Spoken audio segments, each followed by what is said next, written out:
یہ دیکھیں سارے علماء بیٹھ کے ان کا آپ انٹلیکچوئل لیول دیکھیں, کسی گورے کے پاس بیٹھتے وہ ان کو تمیز سکھاتا کسی کام کو کرنے کی. جب بھی کسی کام کو کیا جاتا ہے نا, پہلے نمبر پہ اسے ڈیفائن کیا جاتا ہے کہ یہ ڈیفینیشن ہے, اور ڈیفینیشن جنرل نہیں ہوگی, اسپیسیفک ہوگی. جب اسپیسیفک ڈیفینیشن کریں گے تو اللہ کے فضل سے کسی کے اوپر گستاخی کا فتویٰ نہیں لگے گا سوائے اس شخص کے کہ جو گالی گلوچ کرے. رہ گئے دوسرے لوگ تو وہ عدالتوں میں جا کے یہ کیس ویسے ہی سسٹین نہیں کریں گے. اور تیسری بات یہ ہے کہ صدر پاکستان نے کوئی اس پہ سائن نہیں کیے. یہ جو 12 بل واپس کیے ہیں نا انہوں نے اسمبلی کی طرف, ان میں ایک یہ بھی ہے. اب اگلی اسمبلی جب آئے گی اللہ کیا 1-1.5 سال بعد نئے لوگ ہوں گے, نئے معاملات ہوں گے. ان لوگوں کی کمزوری اسی سے ہی آپ دیکھ لیں کہ چوری سے انہوں نے بل پاس کروایا, نہ کوئی بحث کی ہے, نہ وہاں پہ کورم پورا تھا. تو اس بل کے پاس کرانے سے کچھ 295C سے کچھ نہیں ہوا, اس سے بھی کچھ نہیں ہوگا. گو بیک ٹو دا صحابہ لائف. جب ہم استدلال کرتے ہیں قرآن و سنہ سے تو ہمارے پاس حدیث موجود ہوتی ہے قرآن و سنہ کو آئیڈینٹیفائی کرنے کے لیے, مگر صحابہ کی زندگی سے ہمیں کوئی تفسیر قرآن نہیں ملتی. ایک تبع تابعین کے بعد جا کے ہمارے پاس تفاسیر آتی ہیں. کیا وجہ ہے کہ اللہ کے نبی کے صحابہ نے اپنی زندگی میں قرآن پاک کی تفسیر نہیں لکھی, اور بہت سارے مسائل جن کو لے کر آج ہم الجھے پڑے ہیں ان کو حل کرنے کی کوشش نہیں کی؟ نہیں, یہ مسائل آپ لوگوں کے ہیں, اس زمانے میں یہ مسائل اس طرح نہیں تھے. دوسری بات یہ ہے کہ جو آپ نے کہا نا کہ صحابہ کرام علیہم رضوان نے تفسیر نہیں لکھی, انہیں لکھنے کی ضرورت نہیں تھی, تفسیر انہوں نے سمجھائی ہے. یہ ہمارے پاس جو احادیث کا ریکارڈ ہے ریٹن میں, یہ صحابہ کرام نے ہی ٹرانسفر کیا ہے. نبی الاسلام کی جب احادیث ٹرانسفر ہوئی ہیں سیدنا ابو ہریرہ سے, سیدنا عبداللہ بن عمر سے, انس بن مالک سے, سیدہ عائشہ سے, سیدنا علی سے اور باقی اصحاب سے, تو وہ انہوں نے نبی الاسلام کے ریفرنس سے بیان کیا, ان کی اپنی ذاتی رائے تو نہیں ہے. عرب کے اندر یہ کلچر تھا کہ بات زبانی ٹرانسفر کی جاتی تھی. قرآن بھی نہیں ہے, قرآن بھی زبانی چل رہا تھا. ریٹن فارم میں نبی الاسلام نے نوٹس لکھوائے تھے, ایک جگہ کمپائل نہیں کیا تھا, وہ بھی صحابہ کرام کے دور میں ہوا ہے, کیونکہ عرب کے لوگ اپنی کرائمنگ کے اوپر رلائے کرتے تھے اور اسی طریقے سے آگے اس کو ٹرانسفر کرتے تھے. پوری شاعری انہوں نے یاد کی ہوئی ہوتی تھی. بخاری مسلم میں آیا کہ حضرت ابن مسعود کہتے ہیں کہ میں نے نبی الاسلام کے پیچھے رات کی نماز میں 70 سے زیادہ صورتیں صرف سن کے یاد کر لی ہیں, اتنی کرائمنگ تھی ان کی. تو اس زمانے میں لوگ سن کے نبی الاسلام کی باتیں آگے ٹرانسفر کرتے تھے, تابعین تک گئیں, تابعین سے تبع تابعین. یہ تو امام بخاری امام مسلم نے وہی کام کیا جو میں نے کیا کہ یوٹیوب چینل بنا لیا اور ویڈیوز میں آ کے لوگوں کو بات بتائی. بات وہی بتا رہا ہوں جو چل رہی تھی. انہوں نے یہ دیکھا کہ یہ جو زبانی کلامی معاملات چل رہے ہیں ایک وقت آئے گا کہ لوگ اس میں کمزوری کا شکار ہو جائیں گے, تو بہتر ہے کہ اسے ریٹن ریکارڈ میں لے آیا جائے. وہی جو سینہ بہ سینہ چل رہا تھا وہ ریٹن ریکارڈ میں آ گیا, اور اس کے اوپر سب کے سب متفق ہیں, اہل سنت تمام متفق ہیں کہ قرآن کے بعد افضل کتابیں بخاری اور مسلم ہیں. بخاری مسلم کھول کے آپ خود پڑھیں, انٹرپریٹیشن میں کوئی فرق نہیں. یہ بالکل علماء کا دھوکہ ہے. یہ صرف وہ دھوکہ دیتے ہیں جو خود اس کو ماننا نہیں چاہتے. آج کبھی ایسا نہیں ہوا کہ بی بی سی یا سی این این کے اوپر کوئی پٹی چلے, افریقہ کا انسان اس پٹی کا مطلب کوئی اور لے اور امریکہ کا انسان کوئی اور مطلب, سب ایک ہی مطلب لیتے ہیں جو نیوز کی پٹی نیچے چل رہی ہوتی ہے. تو یہ کیسے ہو سکتا ہے کہ بخاری مسلم قرآن میں کوئی بات لکھی ہوئی ہے اور عربی زندہ لینگویج ہے تو 4 بندے مختلف انٹرپریٹیشن کریں گے؟ نہیں, ایک ہی انٹرپریٹیشن اس کی بنتی ہے. وہ 3 بےایمانی کر رہے ہوتے ہیں. اس کا سب سے آسان طریقہ آپ گورے کے سامنے وہ رکھیں, وہ آپ کو بتا دے گا یہ بندہ ٹھیک کہہ رہا ہے, کیونکہ گورے کا فرقہ کوئی نہیں.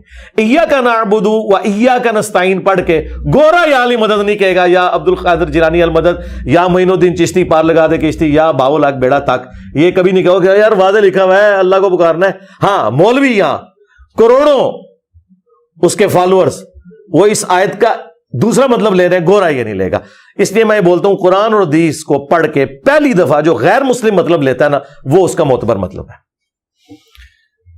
جب ہم بات کرتے ہیں آپ کے مخالفین کی کہ آپ کے مخالفین آپ کے خلاف کتنی ویڈیوز بناتے ہیں, تحقیق سے ایک پتہ چلی بات ہے محمد علی مرزا صاحب کہ آپ کے مخالفین کے آرگیومنٹ کو اگر ایکسٹریکٹ کیا جائے تو ایک بات سمجھ میں آتی ہے کہ آپ تبع تابعین یعنی کہ امام بخاری امام مسلم کی حدیث کو اٹھائیں گے اور اس کی بنیاد کے اوپر یہ بات ججمنٹل سٹیٹمنٹ پاس کر لیں گے کہ اصحابہ کے درمیان میں جو مسائل تھے ان میں کون حق پر تھا اور کون حق پر نہیں تھا.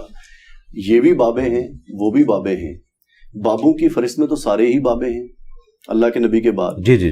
ہم تعین کیسے کریں گے اور محمد علی مرزا کے پاس کیا پیرامیٹر ہے جس سے ان کو پتہ چل جاتا ہے کہ یہ بابا درست ہے اور وہ پیچھے والا بابا غلط تھا, مگر بات آگے جو پہنچی ہے وہ درست پہنچی ہے؟ کیا پیرامیٹر؟ دیکھیں یہ تو ٹاپک بالکل ڈفرنٹ آپ نے کر دیا. اگر حجیت حدیث پہ بات کریں گے, مجھے بتائیں اہل سنت میں کون ہے جو بخاری مسلم کو نہیں مانتا؟ اور اس میں اگر کوئی بات لکھی ہے اور کہتا ہے میں نہیں مانتا, تو اس کی وہی سزا ہونی چاہیے جو آئین کے غدار کی سزا ہے, اسے اسلام سے باہر نکال دیا جائے گا. اگر ایک بندہ کہتا ہے کہ اسلام کی کتابیں قرآن بخاری مسلم ہے, اور میں اسے اس میں سے کوئی چیز نکال کے پیش کرتا ہوں, تو کہتا ہے یہ بعد میں آئی ہے, تو اس سے پھر یہ بات نہیں ہوگی کہ بعد میں آئی ہے پہلے ہے. تو فارغ ہو گیا, تو اسلام سے نکل گیا, کیونکہ تو قرآن و سنت کو نہیں مانتا. تیرے ساتھ پھر ہم اسلام کے اوپر بات کریں گے. ایک بندہ کہتا ہے ختم نبوت کی آیت قرآن میں لکھی ہوئی ہے لیکن میں نہیں مانتا, تو اسے کہیں گے تم قرآن کو مانتے ہی نہیں ہو.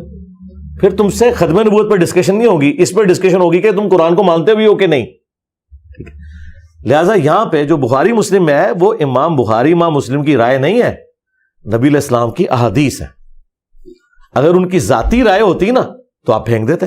وہ نبی علیہ السلام کی مبارک احادیث ہے جو احادیث کی شکل میں امت تک پہنچی, امت نے ایکسپٹ کی.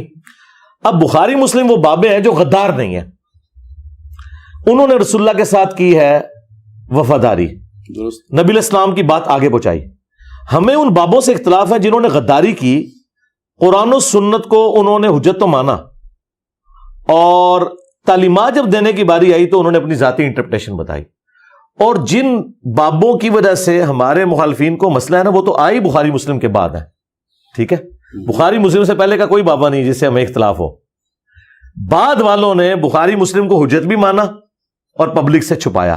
اس کی سب سے بڑی دلیل یہ ہے کہ 1000 سال پہلے اسلام یہاں آیا, کسی ایک نے بھی بخاری کا ترجمہ یہاں کی لوکل لینگویج میں کیا؟ ان لوگوں نے آپ کو اگنورنٹ رکھا کتابوں سے. قرآن کا ترجمہ نہیں کیا انہوں نے 1000 سال تک. کہتے ہیں نا صوفیان اسلام کی خدمت کی ہے, مجھے کسی ایک صوفی کا ترجمہ بتائیں 1000 سال میں کہ اس نے ترجمہ کیا ہو ادھر کی نیٹو لینگویج کے اندر. دین وہ فارسی میں سکھا رہے تھے, دین وہ اردو میں سکھا رہے تھے, لیکن بخاری مسلم قرآن کا ترجمہ نہیں کرتے تھے. یہ اب آ کے انہوں نے ترجمے کیے ہیں نا. قرآن کا بمشکل 200-250 سال پہلے ترجمہ ہوا ہے, بخاری کا ترجمہ تو 100 سال پہلے ہوا ہے. اسی لیے یہ 2 نمبری ان کی چلتی رہی. جیسے ہی ترجمے ہوئے ہیں, اچھا لوگوں کو اعتماد تھا کہ یہ عربی میں پڑھتے ہیں. اکثر آپ لوگوں سے پوچھیں وہ کہتے ہیں ہماری بات بخاری میں ہی لکھی ہوئی ہے, بخاری کھولتے ہیں تو نماز تو رفع الیدین سے نکلتی ہے. اور جو بخاری کو مان رہے ہوتے ہیں انہیں پتہ ہی نہیں ہوتا کہ اس میں تو نماز والا وہ طریقہ نہیں لکھا ہوا جو جس پہ ہم چل رہے ہیں, ہم تو کسی اور طریقے پہ چل رہے ہیں. تو یہ غداری کی انہوں نے کتابوں کے ساتھ. نبی علیہ السلام نے مستقبل میں آنے والی ہر چیز امت کو بتا دی. نبی علیہ السلام نے قیامت کی نشانیاں بتائیں, دجال کے متعلق بتایا, نزول عیسیٰ علیہ السلام کے بارے میں بتائی, یہ ساری چیزیں بتائیں. اسی طریقے سے نبی علیہ السلام نے اپنی وفات کے فوراً بعد ہونے والے سارے واقعات جو آپ علیہ السلام کو اللہ کا نبی ہونا جسٹیفائی کرتے ہیں وہ بتا دیے کہ میری وفات کے 10 سال بعد یہ ہوگا, 30 سال بعد یہ ہوگا, 50 سال بعد یہ ہوگا. یہ وہ واحد چیز ہے جو آپ کو اور چنگیز خان کو علیحدہ کرتی ہے. چنگیز خان نے بھی دنیا فتح کی, ہمارے نبی اور ان کے چاہنے والوں نے بھی دنیا فتح کی, لیکن دونوں میں ایک فرق ہے. ہمارے نبی نے پہلے بتا دیا یہ ہوگا, اس طریقے سے ڈاؤن فال ہو جائے گا. دنیا کا کوئی جنگجو یہ نہیں بتا سکا اس طریقے سے ڈاؤن فال ہوگا. ٹھیک ہے, یہ چیز ہے جو فرق کرتی ہے. اس ٹاپک کو حدیث کی ٹرمنالوجی میں کہا جاتا ہے دلائل النبوہ. نبوت کی دلیل کیا ہے؟ دلائل النبوہ وہ حدیثیں ہیں جن میں نبی علیہ السلام کی مستقبل کی پروفیسیز ہیں, اور وہی پروفیسیز ہیں کہ میرے صحابہ میں جنگیں ہوں گی, یہ بندہ حق پہ ہوگا. کل تک یہ احادیث ہم کافروں کو پیش کرتے تھے کہ دیکھو ہمارے نبی کو پہلے ہی پتا چل گیا کہ عمار بن یاسر کو ایک باغی جماعت قتل کرے گی, بخاری 2812, اور عمار بن یاسر 30 سال بعد شہید ہوئے, ہمارے نبی کی خبر صحیح نکلی. اچھا 50 سال کے بعد اپنے بیٹے حسین کی شہادت کی خبر دی, دیکھو مسند احمد میں پہلے ہی موجود تھی. تو یہ چیزیں ہم فخریہ بتایا کرتے تھے کہ ہمارے نبی نے پہلے ہی بتا دیا. آج جب یہ چیزیں ہم نے پبلکلی ایک آپٹیمل سولوشن کے طور پر پیش کی اور سنی شیعہ جو دراڑ ہے اسے فل کیا, تو انہیں آکورڈ لگتا ہے. ورنہ مجھ سے پہلے سنی شیعہ دراڑ فل ہی نہیں کبھی ہو سکی, یہ ایک دوسرے کو ایکسیپٹ کرنے کے لیے تیار نہیں تھے. اب دونوں نے ایک دوسرے کو ایکسیپٹنس دی ہے کہ بھئی سنیوں کی بھی ساری باتیں غلط نہیں ہے اور شیعہ کی بھی ساری باتیں غلط نہیں ہیں. مگر اس میں ایک بات ہے, منطقی طور پہ جو بات کو میں سمجھنے کی کوشش کرتا ہوں ایک طالب علم کی حیثیت سے, اصحاب جتنے بھی ہیں وہ باتیں کر رہے ہیں, ان کی باتیں لکھی جا رہی ہیں, حدیث بھی انہی کے ذریعے ہم تک پہنچ رہی ہے, قرآن بھی انہی کے ذریعے ہم تک پہنچ رہا ہے. اچھا اس میں ہم سازشوں کا بھی ادراک کر لیتے ہیں اور آئیڈینٹیفائی کر لیتے ہیں کہ وہاں پر کچھ نہ کچھ مسائل ضرور تھے, پھر وہاں سے ایک علم آگے جب ٹرانسفر ہو جاتا ہے. نہیں آپ ٹاپک ڈفرنٹ ڈسکس کر رہے ہیں, یہ ٹاپک ہی نہیں ہے. نہیں میں اس میں ایک بات جو آپ سے پوچھنا چاہ رہا ہوں بس اتنی سی بات, یہ ٹاپک لادہ پوری ڈاکٹرین ہے. جب میں نے کہہ دیا کہ ایک بندہ حدیث کو حجت نہیں مانتا تو فارغ ہے, نکلے ادھر سے, ہندو ہو جائے, مسلمان ہوگا تو حدیث حجت ہے. پھر وہ یہ نہیں ڈسکس کرے گا یہ حدیث کیوں آئی, کس نے داخل کی, یا قرآن میں یہ واقعہ کیوں آیا کہ 2 کوے لڑے اور ایک نے دوسرے کی قبر کھودی. لاجیکلی ایسا نہیں ہوتا, میں قرآن کو نہیں مانتا. پھر ہم اس سے کووں والا واقعہ نہیں ڈسکس کریں گے, ہم اسے کہیں گے کافر, تو نکل ادھر سے, دفع ہو. تو نے مسلمان ہونا ہے تو قرآن کو ماننا ہوگا, تو نے سنی ہونا ہے تو بخاری مسلم کو ماننا ہوگا, نہیں تو دفع ہو جا. تو کہ میں سنی بھی ہوں اور میں قرآن بخاری مسلم کو نہیں مانتا, پھر تو سنی نہیں ہے, پھر ٹاپک ڈیفرنٹ ہو جائے گا. مگر مرزا صاحب کیا ہم حدیث کے اوپر اگر کسی صحابی کے بارے میں کوئی فیصلہ دینا ہے ہم نے, تو کیا اس کے اوپر بحث نہیں ہو سکتی؟ میرے بھائی بحث اس میں نہیں ہوگی, بحث اس کے اوپر ہوگی. چلے میں آپ کو پھکا دے دیتا ہوں. قرآن میں لکھا ہے کہ نبی کے ساتھیوں کے 3 کیٹیگریز ہیں جی. ایک سابقون الاولون من المہاجرین والانصار ہے, سورہ توبہ آیت نمبر 100, 101 اور 2 پڑھ لیں کہ صحابہ کی 3 کیٹیگریز ہیں. نمبر 1 سابقون الاولون من المہاجرین والانصار. پھر فرمایا مدینہ اور اہل مدینہ میں بہت سے منافق ہیں جن کو نبی تم بھی نہیں جانتے. نمبر 3 کچھ ایسے لوگ ہیں جو ملے جلے اعمال کرتے ہیں. نبی علیہ السلام کے ساتھیوں کی 3 کیٹیگریز قرآن میں آئی ہے, پکے مومن, پکے منافق جن کو نبی تم بھی نہیں جانتے لہذا ہم بھی نہیں جانتے. نمبر 3 ملے جلے اعمال کرنے والے, اچھے اعمال بھی کرتے ہیں برے اعمال بھی کرتے ہیں. کسی صحابی کا نام قرآن میں نہیں آیا. لہذا جن صحابہ کو آپ بڑا بنا کے پیش کر رہے ہیں ان کا تو تعارف ہی کوئی نہیں ہے. پھر اگر آپ کسی صحابی کا نام لے کے کہتے ہیں کہ جی اس کی بڑی عظمت ہے, تو کہاں لکھی ہوئی ہے؟ بخاری میں. بخاری کا تو نام نہ لو, زبان کھینچ لوں گا. بخاری کا نام نہیں لینا. قرآن میں بتاؤ کدھر نام لکھا ہوا ہے حضرت ابو بکر عمر عثمان علی کا؟ نہیں ہے, تو پھر فارغ ہو جاؤ. پھر اگر آپ نے قرآن پہ رہنا ہے تو پھر کوئی شخصیات نہیں ہے, اور اگر شخصیات ہیں حدیثوں کی بنیاد پہ, پھر حدیثیں ہی بتائیں گی کون پہلے درجے کا مسلمان ہے, کون آخری درجے کا ہے, کون سے ملے جلے عمل کرنے والا ہے. تو قرآن میں تو صحابہ کی 3 کیٹیگریز آئی ہیں, اور رضی اللہ عنہم ورضوا عنہ جنہیں کہا گیا وہ لوگ ہیں جو صلح حدیبیہ کے مسلمان ہیں. یہ اس موقع پہ آیت نازل ہوئی ہے. لہٰذا جب قرآن پہ آئیں گے نا تو پھر مقدمہ تو بالکل ہی فارغ ہو جائے گا آپ کا. جن شخصیات کا آپ دفاع کرنے کی بات کر رہے ہیں ان کا تو نام ہی قرآن میں موجود نہیں ہے, ان کی تو کوئی حقیقت ہی نہیں ہے جب تک احادیث نہ ہو. تو اچھا حدیث پہ آخری سوال, حضرت حسن سے اور حضرت حسین سے روایت ہمیں حدیثیں نہیں ملتی, کیا سازشی طور پہ حدیثیں زیادہ شامل نہیں کی گئی, یا انہوں نے حدیثیں زیادہ کہی ہی نہیں تھی؟ نہیں زیادہ کہیں, حضرت علی نے بھی زیادہ حدیثیں نہیں کی. اس کی وجہ ہے کہ یہ لوگ سراپا سنت تھے, یہ سنت سکھاتے تھے نا. صحیح بخاری میں آتا ہے کہ مولا علی علیہ السلام ظہر کی نماز کے بعد ایک چبوترے پہ بیٹھ جاتے تھے مسجد کے اندر, کوفے کی جامع مسجد میں, اور لوگوں کو مسائل سکھاتے تھے. کئی بار وضو کا طریقہ سکھاتے تھے, اس طرح کے مسائل سکھایا کرتے تھے. اور یہ لوگ سراپا سنت تھے, ان کو دیکھ کر لوگ دین لرن کرتے تھے. ان سے یہ نہیں پوچھتے تھے کہ نبی علیہ السلام نے کیا کیا, ان کو دیکھ کے جج کرتے تھے کہ نبی علیہ السلام نے یہ کیا. اس لیے خلفائے راشدین سے بھی آپ کو صرف حسن و حسین یا حضرت علی کا مسئلہ نہیں ہے, حضرت ابو بکر سے تو حضرت علی سے بھی کم حدیث ہیں.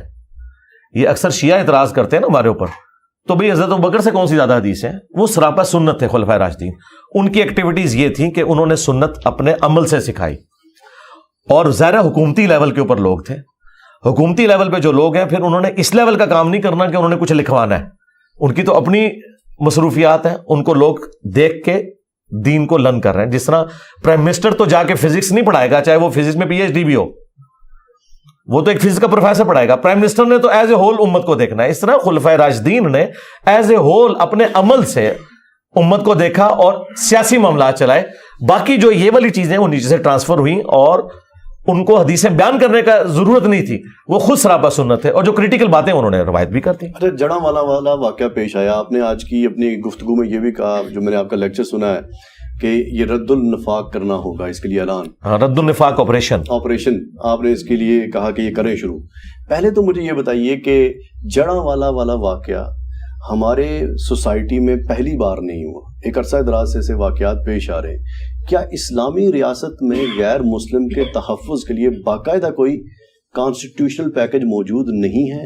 ہمارے کانسٹیٹیوشن کو چھوڑ لیجئے, جو کہ اسلامی ریاست کے تصور کے اندر بتائیے کہ وہاں پر غیر مسلموں کے ساتھ معاملہ کیسے پیش آتا تھا, اینڈ ریلیٹ کیجئے اس کو غزوہ خیبر کے ساتھ، اور مجھے بتائیے کہ وہ جو حملہ تھا ہم اس کو کیسے جسٹیفائی کرتے ہیں جڑاوالا کے قریب لا کے؟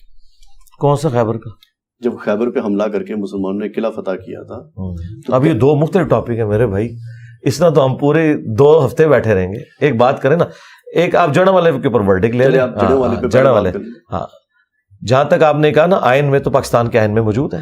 پاکستان کے جھنڈے میں سفید نشان ہے غیر مسلموں کے لیے، گرین مسلمانوں کا ہے. ان کو ایکول رائٹس ہیں. 11 اگست 1947 کی محمد علی جناح رحمہ اللہ کی تقریر اٹھا کے دیکھ لیں. انہوں نے کہا سب کے سب لوگ آزاد ہیں، اپنے مندروں میں جا سکتے ہیں، اپنے گرجوں میں جا سکتے ہیں، اپنی مساجد میں جا سکتے ہیں. جو سورۃ الحج میں آیا کہ اگر اللہ تعالیٰ بعض کو بعض سے ٹکراتا نہ تو کبھی بھی کوئی خانقاہ، کوئی گرجا، کوئی معبد، کوئی مسجد جہاں اللہ کا ذکر ہوتا ہے یہ سلامت نہ رہتے. جہاد اور قتال کی وجہ سے یہ ساری کی ساری چیزیں سسٹین کر رہی ہیں. تو رائٹس تو موجود ہیں.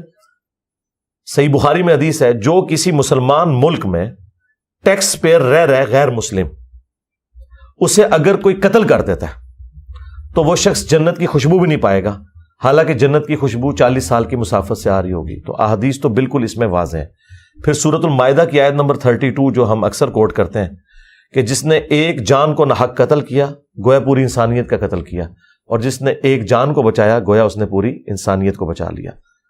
تو اسلام کی تو گائیڈ لائنز موجود ہیں، آئین میں بھی موجود ہے، پریکٹیکلی عمل کرنے کی باری ہے. مگر مرزا صاحب جب ہم تاریخ اسلام پڑھتے ہیں، ہم جو عام کتابیں پڑھتے ہیں علماء والی نہیں، اس میں ہم محمود غزنوی کا واقعہ بھی پڑھتے ہیں جہاں سومناتھ کا مندر گرایا گیا. ہمیں تاریخ یہ سکھاتی ہے کہ اقلیتوں کے ساتھ یا کسی دوسرے مساجد، دوسرے مذہب کی عبادت گاہوں کے اوپر حملہ کرنا ہے. جب آپ جڑاوالا والا واقعہ دیکھتے ہیں آپ، اور اس میں ہم کہتے ہیں یہ دہشت گردی ہے، تو مجھے بتائیے کہ محمود غزنوی والا جو سومناتھ کا مندر گرانا ہے، کیا وہ دہشت گردی؟ اس سے بڑی دہشت گردی تھی. وہ آپ کا ہیرو ہے، صوفیوں کا ہیرو ہے. ہم تو اسے نہیں مانتے. جس طرح ہم کہتے ہیں بابت شاہی کوئی نہیں، یہ بھی شاہی کوئی نہیں. یہ سب بابوں کے پجاری، قبر پرست لوگ تھے. ان کا اسلام سے کیا لینا دینا؟ اور یہ کب سے اس قابل ہو گئے کہ ان کو ہم اسلام کی تاریخ بتائیں گے؟ نہ میرے بھائی، یہ تو نبی الاسلام کے 400 سال بعد آئے. اسلام کی تاریخ ہے نبی الاسلام اور خلفائے راشدین، دیٹس آل. اس کے بعد تو نبی الاسلام نے فرمایا کاٹ کھانے والی ملوکیت آ جائے گی. نبی الاسلام کی مبارک زندگی آپ کے دنیا سے تشریف لے جانے کے 30 سال کے بعد سے کوئی چیز آپ رول ماڈل کے طور پہ نہیں پیش کر سکتے. محمود غزنوی تو شاہی کوئی نہیں، یہ تو 400 سال بعد آیا. اس کا اسلام سے کیا لینا دینا؟ مسلمان تھا، اسلام سے کوئی لینا دینا نہیں ان کا. یہ سب لوگ لٹیرے تھے، ہم تو نہیں ان کو مانتے. محمد بن قاسم کو بھی نہیں مانتے. یہ اپنے چکروں میں آئے، ان کا اسلام سے کیا لینا دینا؟ ٹھیک. ہم مجھے ایک اور بات بتائیے، جو سوال کا ایک حصہ رہ گیا تھا الگ سے پوچھ رہا ہوں. وہ غزوہ خیبر کا واقعہ پیش آیا، ایک معاہدے کے انجام کے اوپر یہ دیکھا گیا کہ ان لوگوں کو اب حملہ کر کے قبضہ کرنا ہے.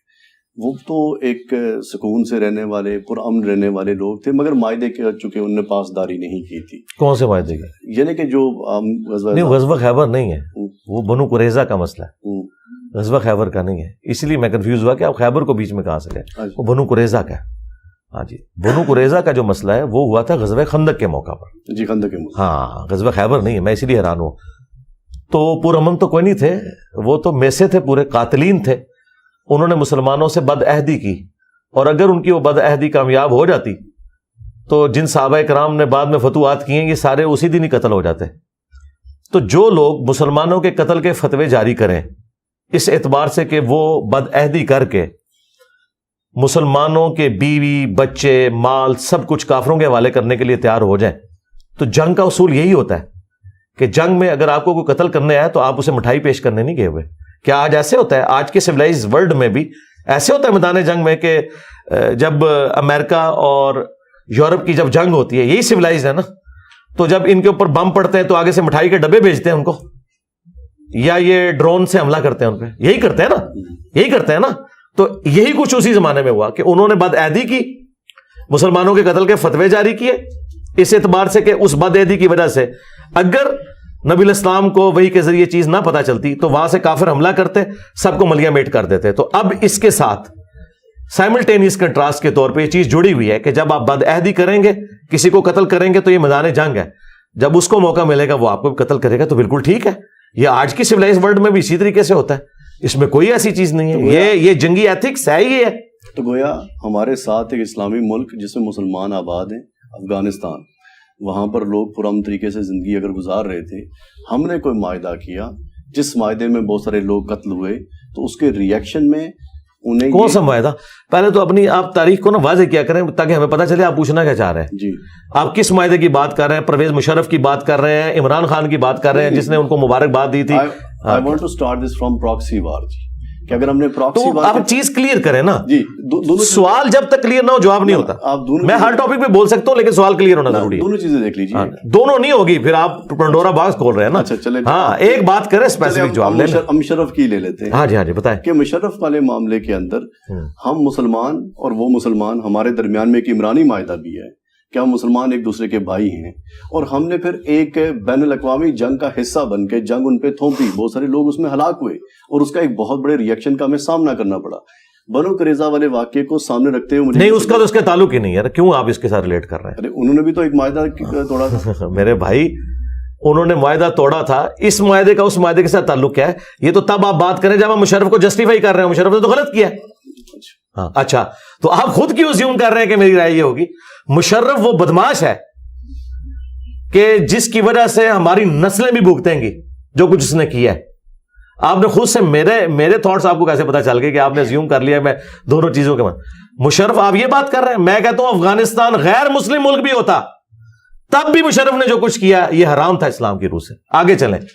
میں یہ بھی کہتا ہوں کہ محمد علی جناح جب زندہ تھے اور کشمیر میں فوجیں ہماری گھسائی گئیں وہ بھی اسلام کے خلاف تھا، وہ بھی معاہدہ انہوں نے توڑا. یہ ہو نہیں سکتا کہ اوپر سے آپ اقوام متحدہ کے اندر بندے ہوئے ہیں اور اندر سے آپ گریلا وار کر رہے ہیں، وہ بھی غلط تھی. اسلام کی روح سے اس چیز کی اجازت نہیں ہے. پاکستان میں غربت ایک بہت بڑا مسئلہ ہے، جہالت ایک بہت بڑا مسئلہ ہے، جس کی وجہ سے فرقہ واریت بھی ہے، جس کی وجہ سے پاکستان کے اندر نفسیاتی ہجان کی پوری کیفیت بھی ہے، پولیٹیکل ڈس ہارمنی بھی ہے. آپ کو کیا لگتا ہے زیادہ مسئلہ غربت کا ہے یا زیادہ مسئلہ ہمارا جہالت ہے؟ جہالت ہے مین مسئلہ. غربت کی وجہ بھی جہالت ہے. اگر جہالت نہ ہوتی، پیروں کی زیارتوں پہ لوگ جاتے ہیں، یہ تو کھانا کھانے جاتے ہیں، یہ تو ایک ہے نا. جہالت سے کوئی تعلق نہیں ہے. نہیں، جہالت سے بھی ہے تعلق. داتا صاحب علی ہجویری کے مزار کے اوپر جا کے قبر پہ لوگ جو دعائیں کرتے ہیں وہاں پر لنگر بٹتا ہے مرزا صاحب، وہاں پر یہ تو نہیں ہوتا کہ کوئی گیان بٹ رہا ہے. اگر یہ صرف جہالت میں ہوتا تو پڑھے لکھے لوگ وہاں کیا لینے جاتے ہیں؟ بہت کم تعداد میں جاتے ہیں. نہیں ایسا، وہ ہے ہی پڑھے لکھے لوگ، ہے ہی کام ہے تو کم ہی ہوں گے نا. اگر آپ کے پی ایچ ڈی میں نے ایک دو دیکھے تو پی ایچ ڈی ہوتے بھی کام ہی ہے نا. دوسری بات مجھے بتائیں، آج تک کوئی پاکستان کی گورنمنٹ ایسی ہے جس میں پیر فقیر نہ بیٹھے ہوئے ہو؟ شاہ محمود قریشی کون ہے؟ ادھر بھی پیر بیٹھے ہوتے ہیں. مخدوم امین فہیم کون ہے؟ یوسف رضا گیلانی کون ہے؟ آپ کے سارے پرائم منسٹر، سارے وزیر، بڑی بڑی پوسٹوں کے لوگ ہوتے ہی پیر فقیر ہیں. یہ ہے ہی یہ کچھ ہے، یہ ان پڑھ ہے. شاہ محمود قریشی صاحب جب وہ چھوٹی سی کینچی لے کے وہ گتیں کاٹ رہے ہیں بچیوں کی اور تھوڑے تھوڑے پیسے جمع کر رہے ہیں تو وہ اتنا پڑھا لکھا بندہ ہے، پیر ہے، تو یہ سارے کچھ کر رہے ہیں. تو یہ پڑھے لکھے جاہل ہیں. تو یہ جو جہالت ہے نا، دین سے بھی جہالت ہے ان کی. ان کو دین کا کوئی الف بے نہیں پتا. ہاں ہو سکتا ہے دنیاوی طور پہ کوئی پی ایچ ڈی ہے، دین میں وہ زیرو ہے. تو ہمارا مسئلہ ہی جہالت ہے. اگر یہ جہالت نہ ہوتی، مجھے بتائیں عرب کے لوگوں میں جو غربت تھی، ہمیں تو اس کا کبھی ادراک بھی نہیں ہو سکتا کہ کس قسم کی ان کے اندر غربت تھی. لیکن دنیا کے امام وہ بن گئے. کیوں بنے؟ ان کی جہالت اللہ نے دور کر دی. ایک لیڈر دیا، قرآن دیا، اور جب ان کی جہالت دور ہوئی تو دنیا کے امام بن گئے. آج یورپ اور امریکہ کے پاس کون سے ریسورسز تھے؟ انہوں تو ایکسپلور کیے ہیں نا. ریسورسز تو سارے سب کانٹیننٹ میں تھے. گورے ادھر کیوں آئے تھے؟ سونے کی چڑیا تھی سب کانٹیننٹ. یہاں زمین اگاتی ہے، یہاں خزانہ ہے، اس لیے ایسٹ انڈیا کمپنی آئی تھی.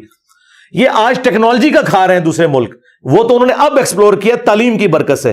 گوروں کے پاس کچھ نہیں تھا سوائے علم کے، وہ دنیا کے امام بن گئے. ان کے پاس ریسورسز کچھ بھی نہیں، ہم سے لے کے ویلیو ایڈیشن کر کے تو وہ دنیا میں چھائے ہوئے ہیں. تو ہمارا پہلا مسئلہ جہالت ہے. اسی کی وجہ سے غربت ہے، اسی کی وجہ سے، اسی کی کورالریز ہیں ساری کی ساری. گورے ہم سے زیادہ غریب تھے، لیکن جب انہوں نے علم حاصل کیا، علم کو یوٹیلائز کیا، انہوں نے اپنی غربت دور کی. آپ کے پڑوسی ملک چلیں، گوروں کی مثال تو ہمیں لگتا ہے کہ شاید کوئی معجزہ ہے. چائنا پچھلے 30 سال میں 80% آبادی کو پاورٹی سرکل سے نکال لیا انہوں نے اسٹریٹجیز کے ذریعے. اور وہ آپ ذرا اسٹریٹجی دیکھیں کیا ہے. علم انہوں نے عام کیا ہے، ٹیکنالوجی عام کی ہے. ٹھیک ہے، لوگوں کو کھلایا بلایا نہیں، محنتی بنایا، تعلیم یافتہ بنایا. تو اللہ تعالیٰ نے دیکھے ان کو برکت دی ہے. میں کہتا ہوں اس دور حاضر میں اگر چند بڑے معجزات ہیں ان میں سے چائنا ایک ہے, دنیا کو لیڈ کر رہا ہے. سیلف ڈیفenس کے اندر, چونکہ پاکستان کے اندر پولیس اسٹیٹ ویسے نہیں ہے جیسے مضبوط ہونی چاہیے, تو سیلف ڈیفenس میں اسلامی قوانین کے مطابق کسی کے گھر میں کوئی بندہ گھسنے کی کوشش کرے تو سیلف ڈیفenس میں اس کو گولی ماری جا سکتی ہے. پاکستان کے قانون میں بھی ماری جا سکتی ہے. پاکستان کا یہ قانون ہے کہ اگر آپ کے پریمیسز کے اندر کوئی بندہ آ گیا نا, آپ سیلف ڈیفenس میں سے گولی مارے اور وہ مارا جائے تو اس کے اوپر کوئی گرفت نہیں. اور صحیح مسلم میں حدیث ہے, اگر تیرے گھر میں چور گھس آئے ان سے لڑ, اگر تو مارا گیا تو شہید ہے, اور اگر وہ مارے گئے تو تیرے اوپر کوئی قدغن نہیں ہے. تو نبی علیہ السلام کی جو حدیث یہ صحیح مسلم کی ہے, عین پاکستان کا قانون اس کے مطابق ہے. چیئرمین پی ٹی آئی کا توشہ خانے کا جو کیسز سامنے آئے ہیں, اسلامی قوانین یا اسلامی روایات کے مطابق یہ بتائیے کہ توشہ خانہ کون رکھ سکتا ہے, اور اس میں عمران خان کی گواہی کے بغیر جو عدالت نے ان کو سزا سنائی ہے, کیا ایسا ہو سکتا ہے؟ دیکھیں پاکستان کا جو قانون ہے نا توشہ خانہ والا, یہ اسلام کے خلاف ہے. بخاری مسلم میں حدیث ہے, نبی علیہ السلام جو عاملین زکوٰۃ بھیجا کرتے تھے, جو سورہ توبہ کی آیت نمبر 60 میں ہے نا کہ ان کی تنخواہیں بھی بیت المال میں سے جائیں گی, جو عاملین زکوٰۃ کے کلیکٹرز ہیں. تو وہ جب زکوٰۃ کلیکٹ کر کے لاتے تھے نا بھیڑ بکریوں کی, گائے کی, تو وہ بیت المال میں جب جمع کرواتے تھے تو کہتے تھے کہ یہ وہ چیزیں ہیں جو زکوٰۃ کی مد میں ہمیں وصول ہوئیں, اور یہ ہمارے پرسنل گفٹس ہیں توشہ خانہ والے. تو نبی علیہ السلام نے فرمایا, بخاری مسلم کے الفاظ ہیں, تم اپنے ماں باپ کے پاس گھر میں بیٹھو, میں دیکھتا ہوں تمہیں کون گفٹ دے گا, تمہیں اس پوسٹ کی وجہ سے گفٹ ملے, لہٰذا اپنے یہ گفٹ بھی بیت المال میں جمع کرواؤ. توشہ خانہ جو ہے نا پاکستان کا, وہ پاکستان کی ملکیت ہے. وہ پرائم منسٹر کی پوسٹ کو ملتا ہے, عمران خان یا نواز شریف یا جنرل باجوہ کو یا بندیال صاحب کو نہیں ملا, وہ پاکستان کی اس پوسٹ پہ بیٹھے ہوئے بندوں کو ملا ہے. یہ تو عمران خان صاحب کی برکت سے اب یہ سب کو یاد آیا کہ توشہ خانہ میں کچھ ہوتا تھا, تو پہلے جو لوگ اتنا کچھ کھا گئے ہیں کوئی ذکر نہیں کیا. ہمارے نزدیک وہ بھی غلط کر کے گئے, یہ بھی غلط. یہ قانون چینج ہونا چاہیے, اور یہ بھی غلط ہے کہ جی 50% دے کے آپ ریٹین کر لیں, اور ریٹین کر ہی نہیں سکتا. وہ پاکستان کی جو عوام ہے, پبلک, اس کی ملکیت ہے, وہ بیت المال میں جمع ہونا چاہیے. پاکستان میں موجودہ جو ایک سیاسی کیفیت ہے جس میں نوجوان ہجان کی کیفیت میں مبتلا ہیں, کوئی پولیٹیکل ڈائریکشن کی سمجھ نہیں آ رہی, بیوروکریسی, ہماری اسٹیبلشمنٹ, ہمارے ادارے ایک دوسرے کے مخالف کھڑے, آگے بڑھنے کا کیا طریقہ؟ آگے اسی طریقے سے بڑھیں گے ہم. یہ ہمیشہ قوموں میں ہوتا ہے. اسی کو تو کارل مارکس نے کہا نا ڈائلیکٹیکل مٹیریلزم, کہ دو مختلف متضاد چیزیں آپس میں ٹکراتی ہیں اور ان میں سے پھر ایک سولوشن نکلتا ہے. یہ سولوشن نکلنا تھا. آپ تاریخ سے سبق سیکھیں. ہٹلر ٹکرایا پوری دنیا کے ساتھ, بدماش تھا, سب کچھ تھا, لیکن اس میں سے ایک فائدہ مند چیز کیا نکلی؟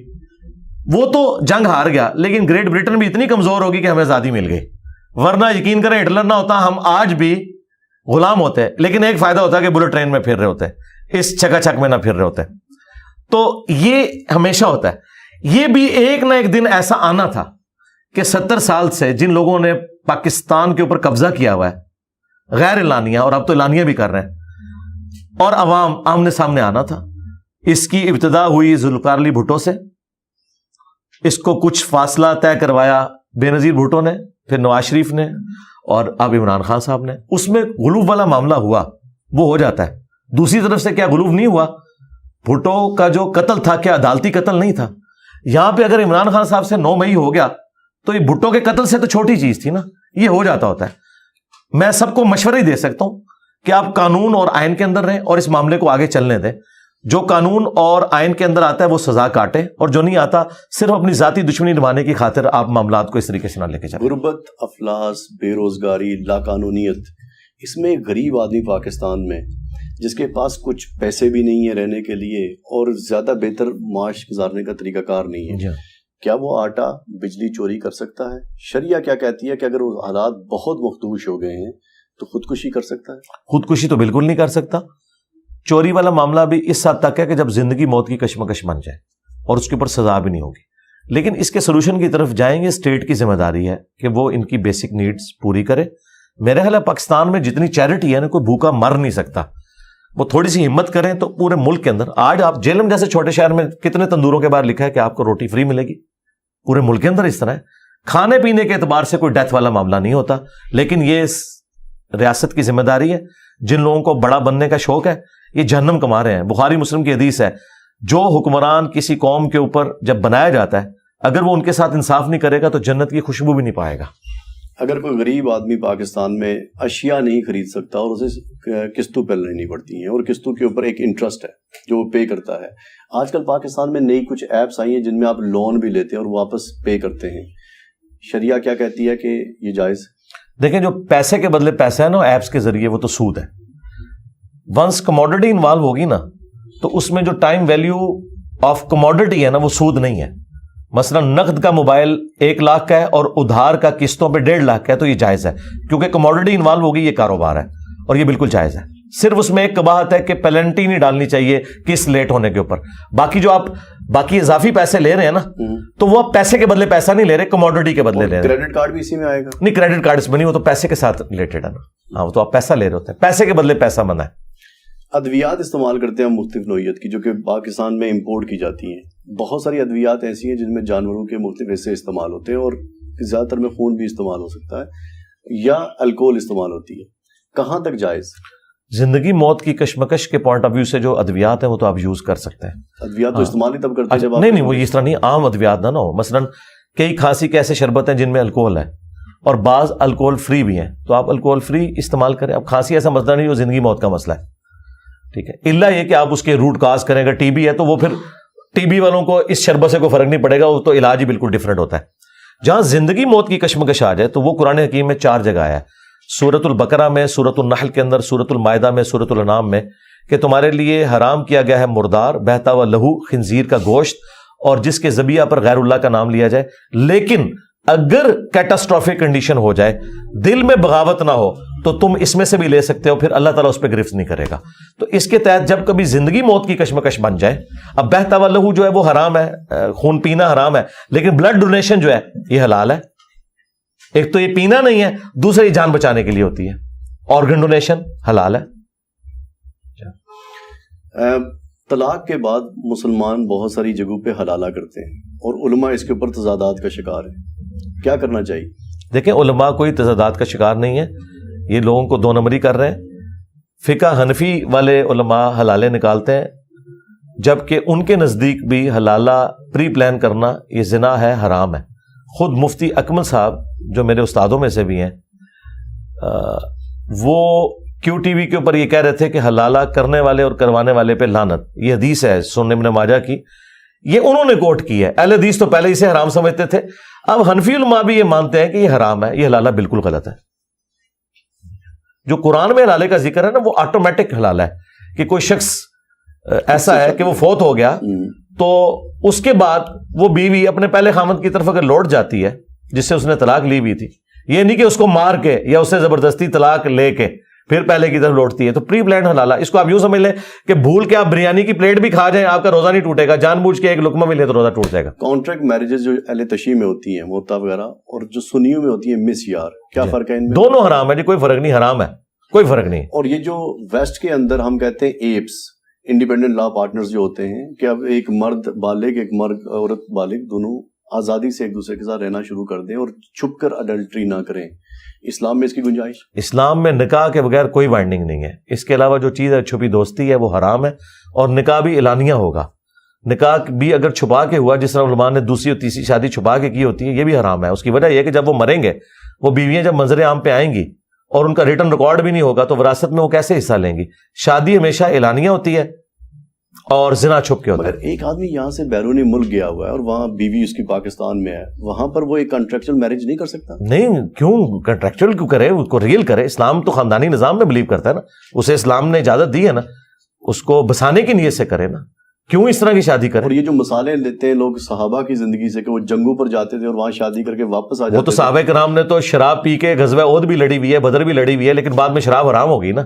آپ مثالیں اس وقت کی دے رہے ہیں کہ جب وہ حلال تھی تو متع حلال تھا. کون کہہ رہا ہے کہ یہ شروع سے ہی حرام تھا, بعد میں حرام ہوا ہے. بخاری مسلم میں حدیث موجود ہے. اس وقت انٹرنیشنل دنیا کے اندر سعودی عربیہ اور ایران ایک دوسرے کے بہت قریب آ رہے ہیں. آپ کو لگ رہا ہے یہ انٹرنیشنل پولیٹیکل ارینا جو تبدیل ہو رہا ہے اس میں ہماری فرقہ واریت ختم ہو جائے گی؟ میں تو محمد بن سلمان سے اتنا اختلاف رکھنے کے باوجود میں کہتا ہوں اس کی یہ جو نیکی ہے اس کی تمام گناہوں کے اوپر بھاری ہے جو اس نے تھنک آؤٹ آف باکس کیا ہے. اور یہ جو عذاب بنا ہوا تھا سنی شیعہ کنفلکٹ, یہ کریڈٹ جاتا ہے محمد بن سلمان کو کہ اس نے ایران کے ساتھ دوستی کر کے تو یہ دنیا میں سارا فساد ختم کرنے کی طرف بہت اچھا قدم ہے, میں تو اسے اپریشیٹ کرتا ہوں.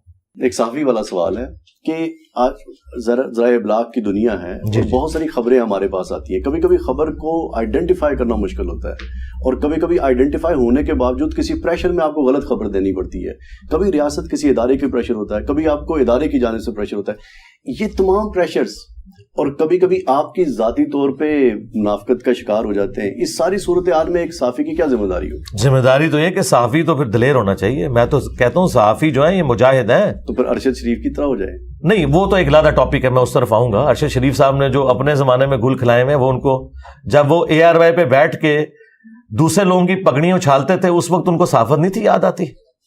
آج ان سب کے ساتھ کیا ہو رہا ہے؟ عمران ریاض, حقیقت ٹی وی, یہ لوگ کیا کرتے رہے؟ اب انہیں معید پیرزادہ نے تو خود مطیع اللہ جان کو ہائی کورٹ کے اندر کہا ہے کہ ہم لوگ ان کے اعلی کار بنے رہے, تو بھگتو نا اب سزا. تم نے بھی تو لوگوں کی پگڑیاں اچھالی تھی نا, تو آج تم پھر یہ مکافات عمل تمہارے ساتھ ہوا ہے نا. اب آج صحافیوں کی طرف دیکھیں, صحافت اتنا متبرک ایک کام ہے. اگر آپ سچائی کے لیے کھڑے ہوتے ہیں تو یہ پیغمبرانہ کام ہے اس اعتبار سے کہ آپ سچائی کے لیے کھڑے ہوتے ہیں, کھڑے ہوں. قرآن میں اللہ تعالیٰ نے سورۃ الحجرات میں فرمایا کہ اگر کوئی فاسق خبر لے کے آئے نا تو اسے آگے نہیں آپ نے پھیلانا جب تک آپ اس کی تصدیق نہ کر لیں. بھاڑ میں گئی جی آپ کی وہ پریشر اور وہ ساری کی ساری انتظامیہ, کہ آپ مجھے بتائیں اگر اس خبر کے آپ ڈائریکٹ خود افیکٹو ہوتے ہوں تو آپ کبھی بھی نہیں چلائیں گے, نوکری چھوڑ دیں گے. صرف لوگوں کو خوش کرنے کے لیے, دوسروں کی زندگیاں ونریبل بنانے کے لیے اس طرح کی خبر چلا دینا کسی کے کہنے کے اوپر, آپ اپنے آپ کو اس سے علیحدہ کریں. اسی وقت تو پتہ چلے گا کہ آپ سچائی کے لیے کھڑے ہیں یا نہیں کھڑے. کمپرومائز نہ کریں. دیکھیں جن صحافیوں نے اصولوں پہ کمپرومائز نہیں کیا نا, سید طلعت حسین کتنی نوکریاں چھوڑی, آج کریڈیبلٹی ہے, کسی کی جرت نہیں ہاتھ ڈال جائے. لیکن جو لوگ ابن الوقت مان جاتے ہیں نا, سید طلعت حسین کو بھی دکھایا گیا تھا کہ جی یہ فلاں فلاں فیملیز چور ہیں, یہ ہیں. اس نے کہا بھائی میں انڈیپینڈنٹلی ثابت اگر ہوا تو میں خبر دوں گا, ادروائز میں آپ کا اعلی کار نہیں بنوں گا. عمران ریاض خان صاحب بن گئے. اب وہ کہہ رہے ہیں, وہ کیوں چیخ رہے ہیں بار بار, آپ نے میں بتایا تھا یہ چور ہے. تو میں عمران ریاض میرا اسٹوڈنٹ ہے, میں اس سے پوچھوں کہ تمہیں جب انہوں نے بتایا تھا تو تم نے تحقیق کیوں نہیں کی, ان کے کہنے پہ مان لیا. تو آج اس تکلیف سے گزر رہے ہو نا, تو یہ تکلیف تمہیں اس لیے کاٹنی پڑی کہ تم نے لوگوں کی زندگیاں ونریبل کی جھوٹی خبریں چلا کے حب الوطنی کے نام پہ. آج وہی حب الوطنی کا کتا تمہیں کاٹ گیا. تو بھئی یہ تو ہوگا, ایسا تو ہوگا. اس لیے ہم تو نہیں کسی کے اعلی کار بنتے, نہ اس زمانے میں نہ آج. جو سچائی ہے وہ بیان کریں گے. ٹھیک ہو گیا, بہت بہترین. آخر میں ہمیں وہ آپ کا ایک سو کالڈ سٹائل ہے, کیا اس کو ایکسپلین کر دیجئے کہ یہ کیا ہے. کون سا سٹائل؟ یا آپ یوں ایک سٹائل بناتے ہیں؟ نہیں, وہ سٹائل تو میں نے ایک دو ویڈیوز کے اندر بنایا تھا. وہ فرقہ وارانہ ایک ایشو تھا, اس کے اوپر میں نے یہ بات کی تھی کہ جو علماء یہ کہتے ہیں کہ انجینئر صاحب کو ہم مجبور کریں گے کہ وہ ملک چھوڑ جائیں, تو میں نے اس پہ کہا تھا کہ میرے بھائی جب تک تمہارا آخری مولوی اپنی نیچرل ڈیتھ, میں نے نہیں ان کو مروانا, اس کے ساتھ قبر میں نہیں چلا جاتا اور میں اس کی قبر پہ وکٹری کا نشان بنا کے نہیں بیٹھتا, اس وقت تک میں یہ ملک نہیں چھوڑنے کا. مراد یہ کہ نہیں چھوڑنا انشاءاللہ تعالی. Thank you very much. جزاک اللہ خیر. خواتین و حضرات, انجینئر محمد علی مرزا اسلام کی ایک لائبریری, آپ ان میں سے ان کی جتنی ویڈیوز ہیں ان کو دیکھیے, ان تمام ویڈیوز کو دیکھیے اور دیکھنے کے بعد اپنی لائبریریز میں جائیے اور کتابوں کو نکال کے ان سے موازنہ کیجیے.